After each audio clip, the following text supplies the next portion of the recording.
Every Monday to Friday, this is Peter Lewis's Money Talk. Money Talk. Good morning and welcome to a new week. This is Peter Lewis on Monday the 8th of May with Hong Kong's top business and finance show, The Original Money Talk.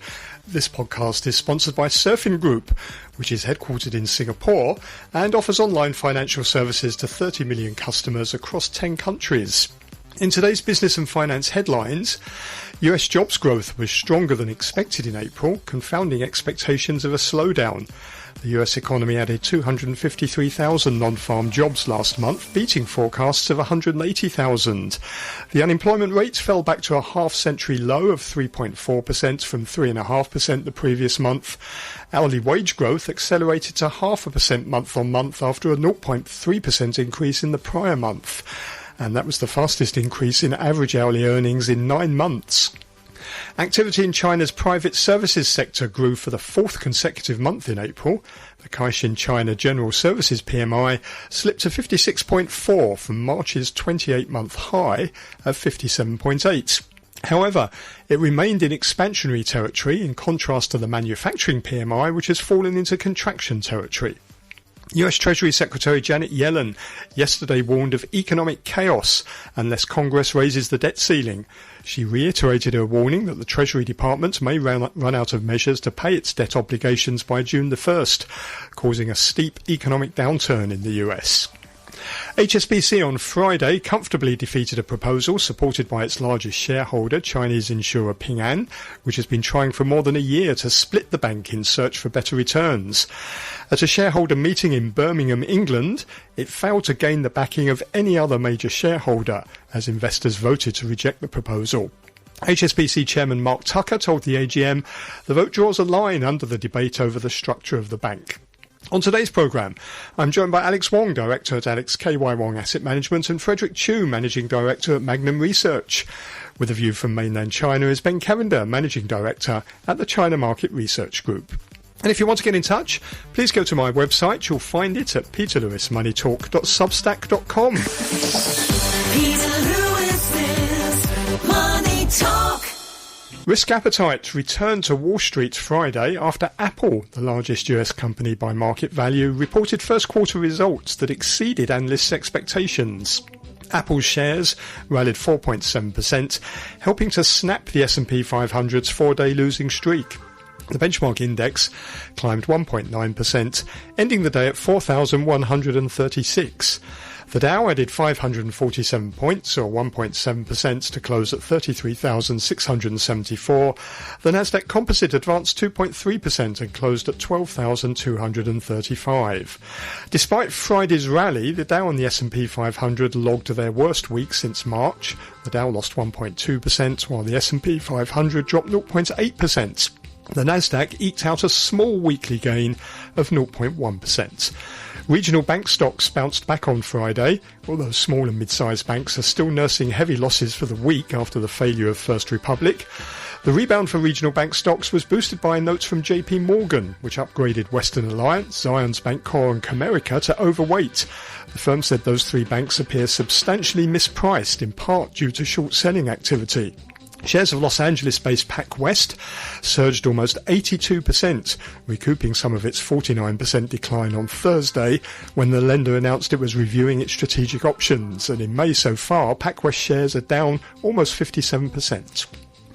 Hong Kong stocks led gains in the Asia-Pacific region. The Hang Seng Index rose 101 points, or 0.5%, to 20,049. For the week, it was up 0.8%, the best week since March the 31st. The tech index climbed 1% Friday, reducing its weekly losses to 0.2%. In mainland China, the Shanghai Composite slipped by 0.5% to close at 3,334, and for the week, it was up 0.33%. Futures markets are pointing to further gains for Hong Kong stocks this morning. The Hang Seng Index is expected to rally about 140 points at the open, that's 0.7%. Elsewhere in the markets, Brent crude oil fell over 6% on the week, while US Treasury bond yields jumped higher and the yield curve steepened. And you can get more details on the latest market movements in my daily newsletter at peterlewismoneytalk.substack.com. Every Monday to Friday, this is Peter Lewis's Money Talk. Peter Lewis's Money Talk. Let's Let's welcome our guests. We have our regular Monday morning commentator, Alex Wong, director at Alex K.Y. Wong Asset Management. Morning, Alex. Hi, morning, Peter. And also with us is Frederick Chu, managing director at Magnum Research. Morning to you, Frederick. Hey, morning, Peter. Let's start in the US. US jobs growth was stronger than expected in April, confounding expectations of a slowdown. The US economy added 253,000 non-farm jobs last month, beating forecasts of 180,000. The figure compares with the average monthly gain of 290,000 over the prior 6 months. However, the previous 2 months' figures were revised sharply lower.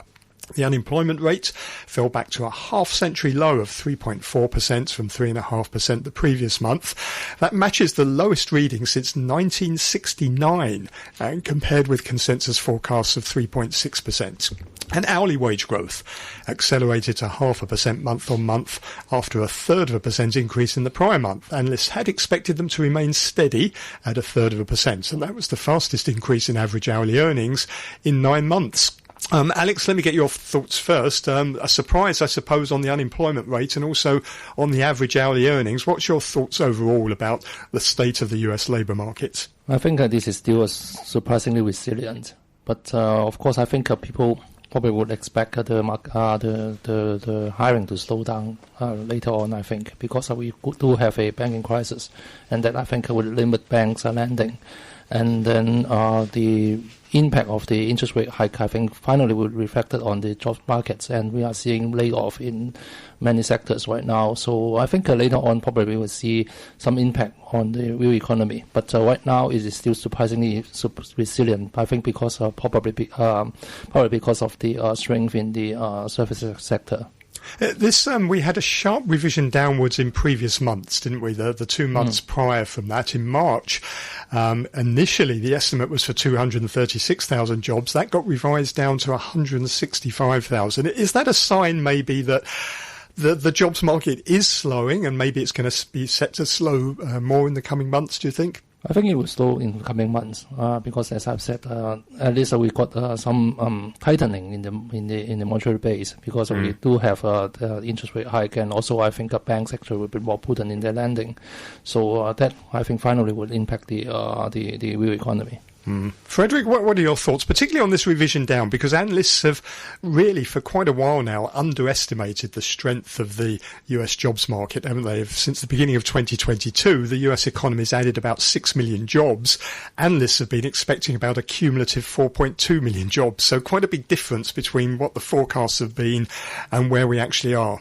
Yeah, I tend to agree that it's surprisingly good at this point of time. But I think one of the things that we were arguing it's on the underemployment after the COVID recovery, but then somehow we tend to miss that especially on the tech sectors that we've been seeing layoffs, we're seeing cutting R&D budgets, we've been seeing the banks crisis recently were more of the attached to the how startups are operating under these high interest and high funding cost environment. So I think coming up we will be seeing a bit more cutback in jobs, particularly on the innovative side, whereas the hiring is tend to be much slower. So I think the market should be getting ready for some different figures, even though you revise down on the previous figures that might not be factor in all these considerations. Of course, this all comes after the Fed raised interest rates last week. Jerome Powell said in his statement after the meeting that the labour market was extraordinarily tight, but he said there are some signs that supply and demand are coming back into better balance. Are you seeing those signs in these figures?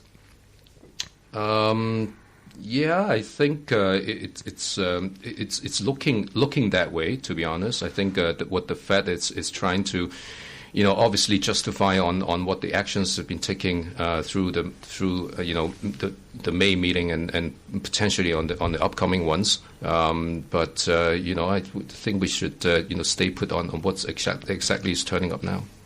Alex, the Fed has indicated that it's now in pause mode when it comes to sort of changing interest rates. I suppose the key question is how long is that pause going to last? Are they going to stay on hold for a while? And what does this data do to that sort of thinking? Of course, it would pause, and it would be very data dependent because we do have some slowdown in inflation. If you look at the commodity markets, actually, they are picking out and they are not going to be in bullish mood. I think very likely market will still price in recessions in that market. So they probably have some room to pause. At least they would not hike rate. But I think the focus would be whether they would cut rates later on this year. And I think this is very premature, and the market actually is quite positive on that side. You don't think maybe that there's more of a chance that they may even raise rates again in June? They probably will pause, and I think the rate probably will have peaked. But whether we would see a rate cut soon, I think that is very questionable. Mm. Frederick, what do you think? Yeah, I pretty much think the same. I mean, the real interest rate is currently at par, and at least the Fed would pause for a couple of meetings down the road, and the growth is going to slow down. I think people talk about recessions coming up. I think even though it's a recession, that could be a light one. But then, there's still quite a bit of uncertainty down the road for the next couple of quarters.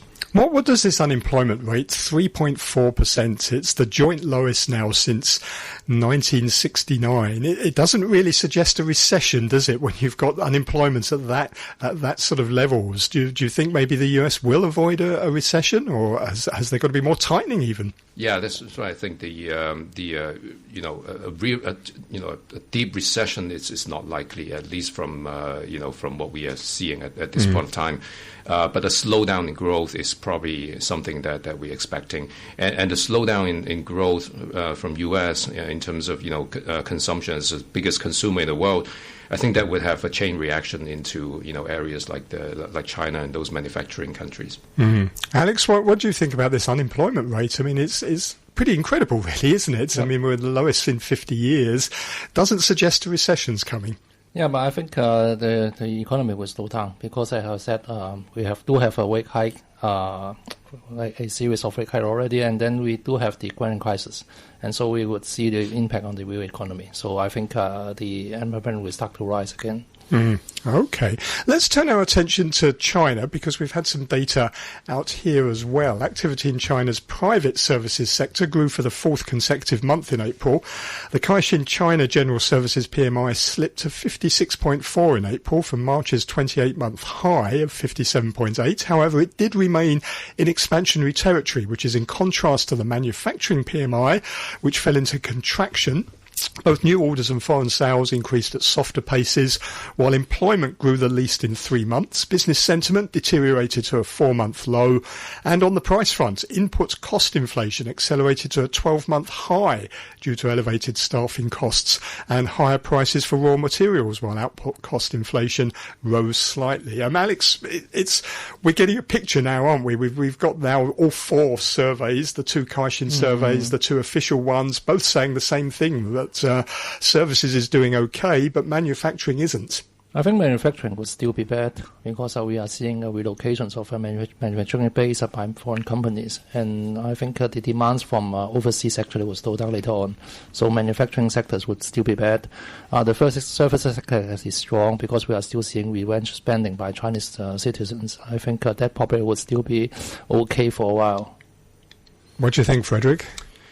I think the consumption in China is still yet to pick up at this point of time. I think the service sector is giving out some pretty good numbers, but if we look at for instance, the property market, it's still underwater. Demand for new housing, it's still not really picking up. That causes further troubles to the property developers. And the consumer products, it's the commercial activities are picking up back to near the pre-COVID times, but the way of spending money is still not we're not seeing it back there yet. If you go to China recently, you see that the taxis. In pre-COVID times, you probably have to have use the app. Otherwise, you won't be able to get a taxi on the street. But right now, it's a line of taxi on like Shenzhen, Chongqing, those areas, a line of taxi on the street. So, I mean, it could be lifestyle changes, after COVID that, you don't really want to go out that much or some sort of. But I think the consumption is still, under some weight. Do you think consumption will bounce back? I mean, people are expecting it, aren't they? They're expecting this big sort of rebound. We did have some good figures for over the Labour Day holiday in terms of trips being made and consumer spending, but do you think it can last? It could be. I mean, at least the liquidity is quite adequate in China. We're not seeing a tightening monetary policy. And if one of the biggest focus for the policymaker this year, it's obviously the boosting of the consumption, domestic consumption. And if the if the government is keen on doing that, I'm sure they will do it. Well, do you think, Alex, that if this sort of revenge spending fizzles out, which it often tends to do, what's left to actually sort of boost the Chinese economy? Because overseas demand is not great, is it? And the export markets are slowing down. Where will the growth come from? Of course, that would be still from the government spending, I think, on infrastructures, etc. So we are still depending a lot on state spending. And I think probably China would try to attract foreign monies on state-owned assets, because that probably would translate into state-owned spending as well. So I think right now we are seeing a very bullish market on state-owned enterprises in Hong Kong and China. So probably that would be the way to attract, and I think probably we will see some IPOs coming from that sector later on. But that's sort of really going back to the old sort of growth model, isn't it? We had the Chinese leadership, the Central Financial and Economic Affairs Commission over the end of last week, talking about new industries, building sort of modern industries, also doing things about childcare, developing a universal childcare service system to get more people into work. But none of this, what's actually happening, doesn't seem to do any of the building of new industries. Just investing in, more bridges and roads isn't going to do it, is it? I think probably also state-owned asset probably doesn't mean that just they own fixed asset. I think they probably would spread out into private sector, the services as well. I think because probably private sector investment would not be that strong, so they probably would step into those areas as well. So I think probably even though China Mobile is still China Mobile, but I think they probably would do more new business, so no new branches of services. So that I think is some changes in state-owned enterprises. Frederick, when China talks about building modern industries, what sort of things is it talking about?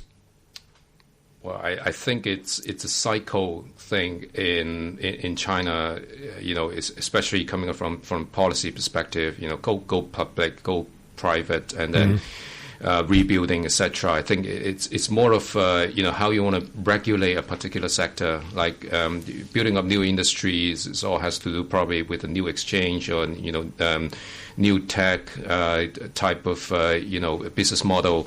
It's really about how right at this point of time, I think what the government is really interested in doing is how to better regulate each of these business sectors and not let them to be, cross over too much to some other areas that they are unable to get a hold of. The finance sector, obviously, it's coming up to be the major focus. That we've been seeing a mega regulator which stay above all the commissioners, and then coming down to cross-border fundings and all sort of things like that. So I think that the new industry, to me, is really a new form of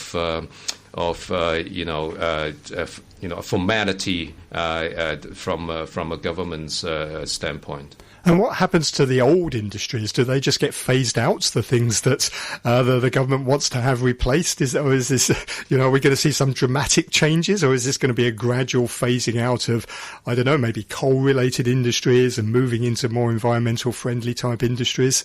Yeah, I think moving into or transforming into a more comfortable reality that the government would want it to be. I mean, the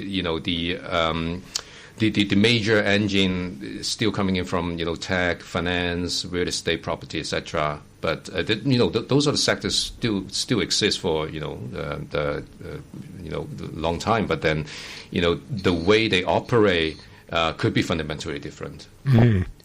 Alex, one thing that's been very noticeable over the past couple of weeks is as we've had the earnings reports from US and European companies, how much China has popped up in those results. We had companies like Estee Lauder had its biggest share price fall on record when it said that there was a more gradual recovery than expected. LVMH as well was also warning. But then we had some other companies like Adidas saying they were quite optimistic about China. But it is noticeable, isn't it, that China really is having an impact on overseas companies? Of course, I think Estee Lauder is individual problems. I think this got its own supply chain problem, so that probably may not be that representative. But anyway, I think China would be a very important part, and foreign companies' representation, I think, would still be very important. But one thing to note, I think, is the resentment of the American culture, I think. Probably we would see strength in Japanese companies or European companies more than US, I think, because we do have some resentment towards American cultures right now in China. That's an interesting thought. I mean, have maybe the American companies overestimated, you think, their business in China and the growth that they could see from China? Probably, because if you just look at the box offices of Hollywood movies in China, actually Marvels do have some tumble in their box office in China. So I think there's some point to note in the future. And Starbucks, they were warning that it was going to be a difficult environment as well. So, yeah, you're right. It does seem to be the American companies, whereas firms like Budweiser, for example, they were quite positive. Budweiser actually has its own problem in America right now. What do you think, Frederick? I mean, there is this divergence now, isn't there, between overseas companies? Where we're seeing those that have raised the bar too high seem to be disappointed, whereas those companies that have been warning about, don't expect too much from China, they're the ones that seem to have surprised and seem to be a bit more bullish and optimistic.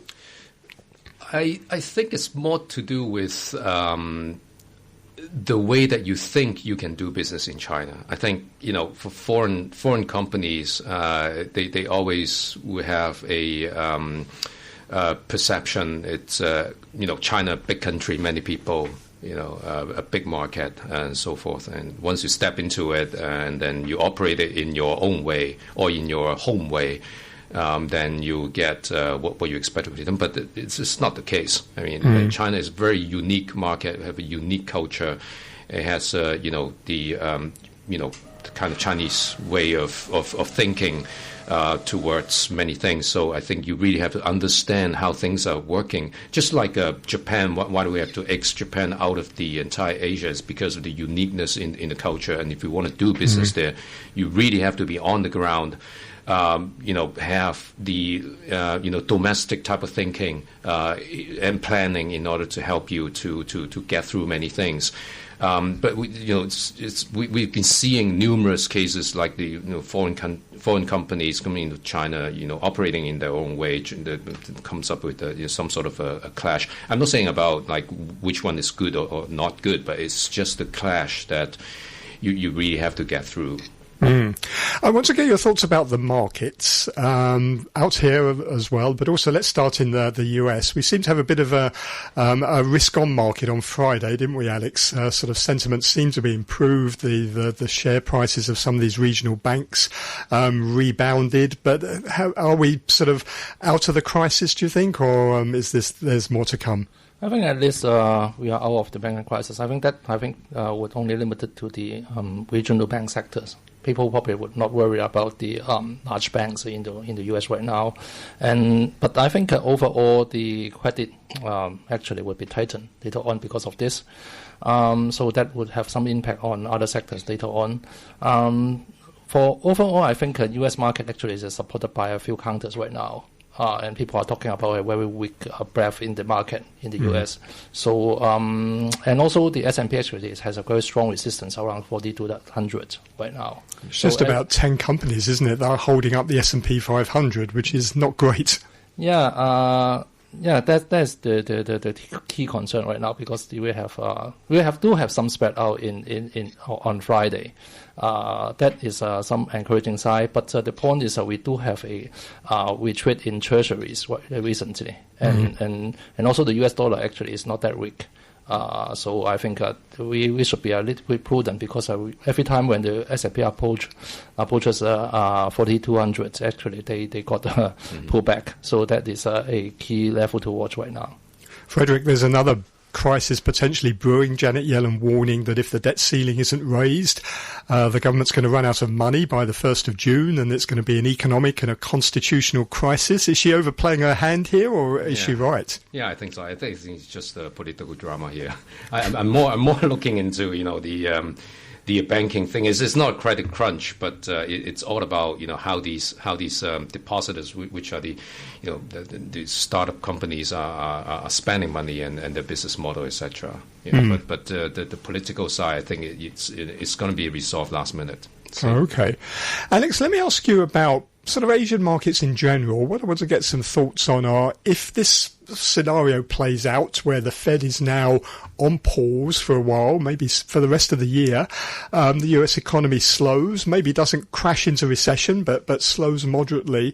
What does this mean for Asian stock markets? In particular, are there certain markets that you should be looking at that could benefit from this scenario, and some that you should avoid, and also particular sectors that might benefit and you should avoid? Well, I think we probably will still see polarization, and the market as a whole will not go much higher or much lower. I think probably we will stuck within a range for certain markets, I think. Last time we talked about Indonesia, I think Indonesia will still be interesting. And then Japan actually is boosted by Warren Buffett comment. I think that probably will still attract fund flows. And also I think the BOJ statement actually is still encouraging. So Japan, I think probably will still outperform, and also it is benefiting from the rising importance in China markets by Japanese companies. So I think that probably would stand out as well. For Hong Kong, I think people will still concentrate on state-owned enterprises. Probably that would outperform. And what about India? The IMF is saying that China and India are basically the two growth engines for Asia. Is that going to be reflected in the stock market? I think India probably will underperform because it's outperformed so long, and then it has too much representation in MSCI ex-Japan. So if China do have some strength, then probably that would be at the expense of India. And of course, India got the short seller reports, and that has actually hurt the overall sentiment as well. Frederick, any countries or sectors in this region that stand out for you in this new environment of sort of the Fed being on hold? I think if you look back at the 1 year time span among Greater China and U.S., China actually is doing not that bad. I mean, if you look at the Shanghai Composite in the past 1 year, you're getting 8%, 9% return. I think if I would have to bet on, I would bet on China A shares this year. On the back of the government support, even though the consumption is due to pick up, but with government policy, we know that in China things are going to work out. Stimulus from the government was one of the major catalysts. Hong Kong, as I agree with Alex, it's probably going into consolidation. Not much surprise. And U.S. it's just going sideways, with upper and lower band of 300, 400 points. And what about the two markets that are very dependent upon tech exports, South Korea and Taiwan? Are they going to suffer in this environment? We're seeing a slowdown, aren't we, in manufacturing and demand? So do you think is that priced into the markets, or do you think there's more to go there in those two markets? In the meantime, they are supported by the concept of AI, so they probably would still be that way, I think. But The run actually is losing steam right now, so probably they will not outperform as they did earlier. Great. Well, thank you both very much. Great to hear your thoughts there this morning. That's Alex Wong, Director at Alex K.Y. Wong Asset Management, Frederick Chu, who's Managing Director at Magnum Research. Peter Lewis's Money Talk. I'm joined now by Ben Cavender, who is Managing Director at the China Market Research Group. Good morning, Ben. Good morning. Can I get your thoughts, first of all, on the Chinese economy? We've had a lot of PMI data out last week. Seems to be showing a very consistent pattern, both the official PMI numbers from the National Bureau of Statistics and the Caixin numbers. Manufacturing in contraction, but services holding up, but seems to be slowing a little bit compared to where it was over the last few months. What are your thoughts? Yeah, I think the feeling that a lot of people here on the ground have is that, if you look at the manufacturing data, that there was a bit of a pickup in the first quarter of the year, but that was mainly filling a lot of orders that maybe had been previously placed that factories couldn't fulfill because they were operating at limited capacity or couldn't get materials. And now I think what we're seeing is that there's still a fair amount of weakness in the global economy and in the demand that's being placed to Chinese factories. And so I think as a result of that, you're going to see manufacturing in China likely continuing to be a little bit weak over the next few months. So maybe not quite the return to form that maybe a lot of people were hoping for. If instead you look at the consumer side of the market, I think we do have a recovery now. It's somewhat variable. I'd say that depending on the consumer groups you're talking about, people are getting out and spending. And I'd say that, white collar and middle class wealthy consumers, they are spending more aggressively now, whether that's on travel domestically or internationally or on services that maybe they weren't paying for before because they were stuck at home and couldn't really avail themselves of those services. But if you look at the consumer sentiment more broadly, I think there is still quite a bit of concern regarding the economy right now. People worrying about wage growth or declines in wages still happening or about employment prospects. So I'm cautiously optimistic about the economy. I do think we're in a recovery mode right now, but I don't think it's strong enough to really be that exciting right now for businesses, for investment. But at the same time, it's also not bad enough that I think we're going to see much in the way of stimulus coming from Beijing. And so it kind of puts the economy in a little bit of an awkward position in terms of what the growth model is going to look like for the rest of the year. It does seem, doesn't it, that maybe people have overestimated a little bit just how strong the Chinese economy was going to be coming out of all those lockdowns. As you say, we seem to be seeing a modest recovery, but it's certainly not a boom, is it? And when it comes to the consumer, they seem to be buying services rather than goods. Yeah, it's still very much services rather than goods, and that makes sense. People want to go out and dine with friends, or maybe take care of a medical procedure that they couldn't get done during COVID, or travel somewhere because they've been locked up at home. But they're still being very cautious about how they spend on material items because they just don't really know what the rest of the year is going to look like. And I don't think there's been enough positive sentiment to really kind of get people out of that shell and that worry that maybe the economy is going to continue to slow down. I think there's another variable here as well, which is the real estate market and just how variable the recovery there has been as well. And I think you've got recent news popping up that's giving consumers further pause for concern, namely this national registration system that's sort of going into play. So I think people are sort of worried that maybe they aren't going to see the kind of guaranteed appreciation and value of properties now that maybe they saw in the past. So it's not really considered a win-win opportunity from an investment standpoint. When we dig into the PMI data, one thing that stands out, the employment sub-index for manufacturing, that's now in contraction, been in contraction for 2 months already, and employment is also slowing in the services sector as well. Is that a worry? Is that going to ultimately weigh on the consumer? He's going to be concerned about his job security, isn't he, rather than wanting to spend more? Yeah, I think it is a concern. I think virtually every manufacturer that I've spoken to in the past couple of months, regardless of what sector they're manufacturing for, has said they either have or are expecting to at some point sort of reduce the number of people they have working the factory floor just because they're really concerned about future orders. So I don't think that situation is going to improve anytime soon. And so ultimately, you need blue-collar workers to have sustainable wages and to be wanting to spend more in order for the economy here to grow. And you also need support for smaller businesses. And I think both of those areas are at risk right now. And so that's why we have this potential future malaise coming. And what about inflation? It was noticeable also in the services PMI that prices do seem to remain elevated, don't they? Input prices certainly. Anyway, is that a concern? I think it's a small concern. I mean, higher input prices definitely are going to have an impact, and some of that's going to get passed on to the consumer, which ultimately is going to make it hard to kind of speed up the economy, because you are going to have people worrying about how far the money in their wallet goes. But having said that, overall, China's really been quite insulated from inflation as compared to most other major economies. And so it's a little bit of a worry, but maybe not as much of a worry as we have elsewhere. And the Central Financial and Economic Affairs Commission at the end of last week was talking about building modern industries. It seemed to be very focused upon this race tensions with the United States. It was talking about accelerating the construction of a modern industrial system. What do they mean by that?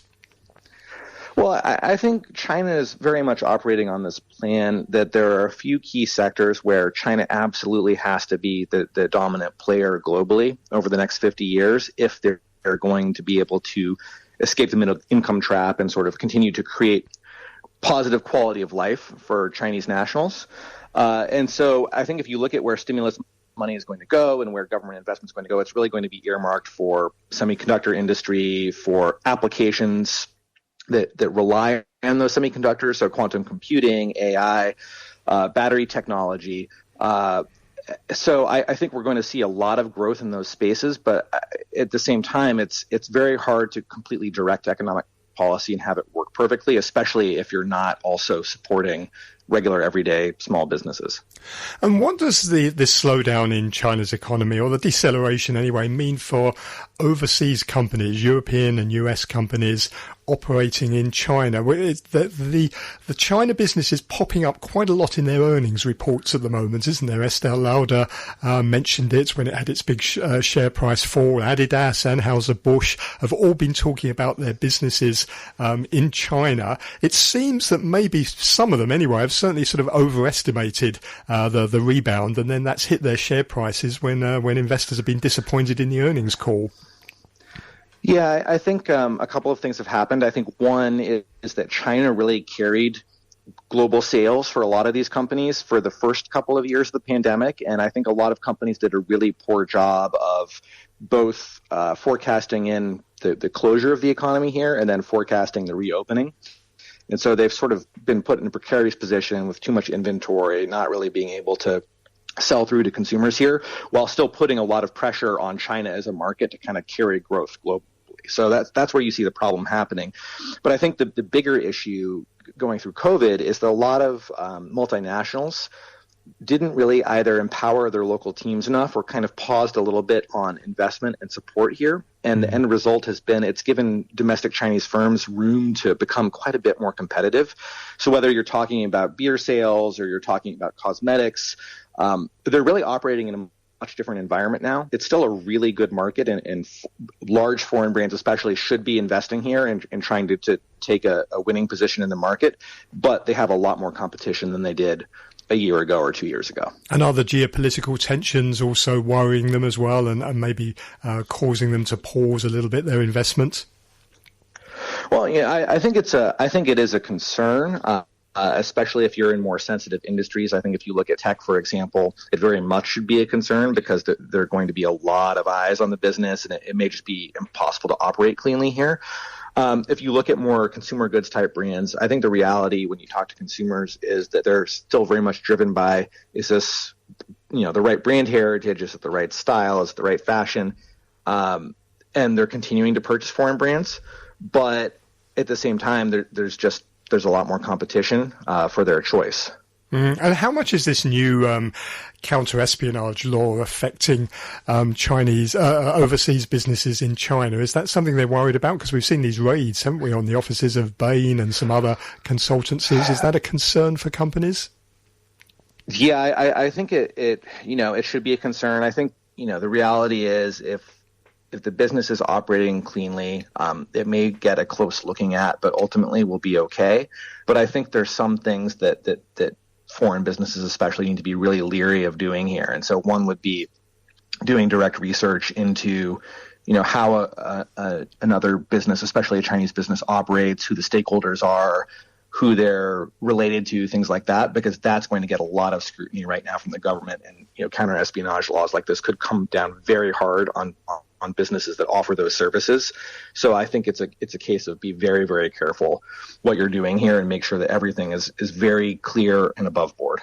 I mean, what they do, a lot of these companies, is they sort of research in depth what is publicly available information and particularly trawl through a lot of data, don't they? And then they come up with these reports. But that seems to have alarmed the authorities in Beijing, the ease of access that these companies have to that data. Yeah, I think Beijing is very concerned about how that information is being parsed, and it seems very clear that it's going to be increasingly difficult to get access to some of that data. It's very difficult for Beijing to say that it's unreasonable for somebody to be looking at publicly available data and drawing inferences. But I think what they kind of stand on is this idea that maybe these companies then go a step too far in terms of the line connecting they're doing or the additional sources of information that they're going to.